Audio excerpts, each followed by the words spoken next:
right, ladies and gentlemen, our security. There's nothing more important than our security when it comes to presidential candidates, of course, or our politicians, our elected leaders. There's nothing more important than their personal security. The man who knows everything about all of it is Dan Bongino. He is a New York Times best-selling author.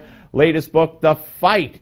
And, of course, he's a former Secret Service agent and contributing editor with Conservative Review. Hello, Dan. Hey, good to be here, Steve. Good to talk to you. Congratulations on the book. It's doing great. Yeah, thanks.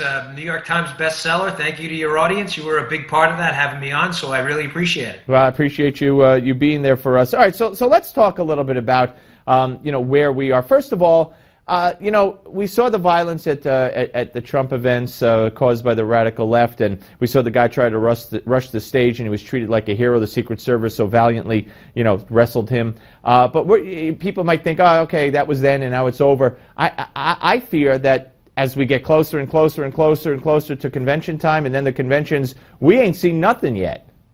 No, you haven't, and I'm glad you prefaced this whole conversation by accurately stating, thanks to the radical left.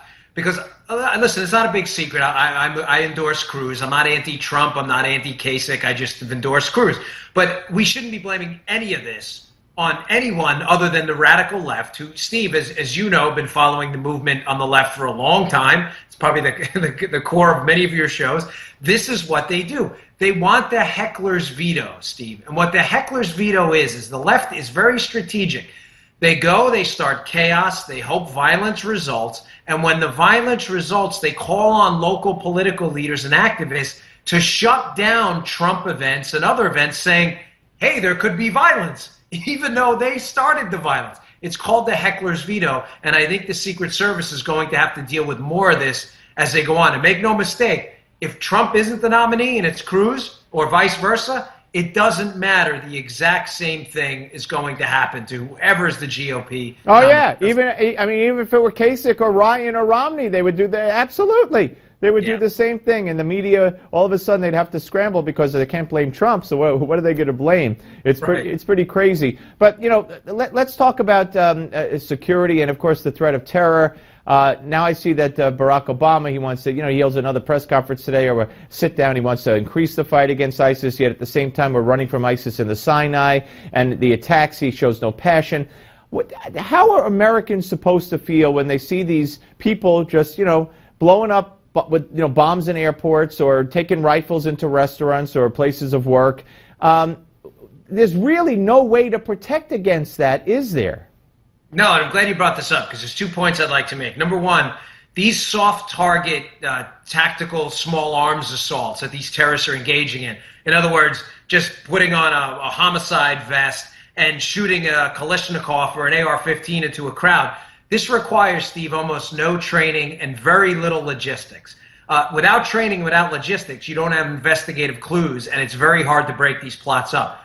Combine that with the fact, again, as you well know, Barack Obama cannot call terrorists what they are because he has this institutional dislike of free markets and capitalism, which he believes is at the core of causing terrorism. Notice how he always brings up poverty when he's talking about terrorism, as if the wealthy bin Laden family wasn't the perfect counterexample to that nonsensical theory. So you have a president not serious about fighting terrorism and a new form of terrorism that's very hard to fight.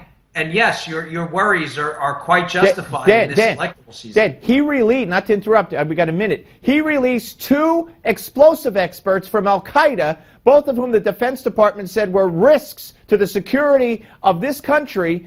He released them from Gitmo the other day. Nobody batted an eye.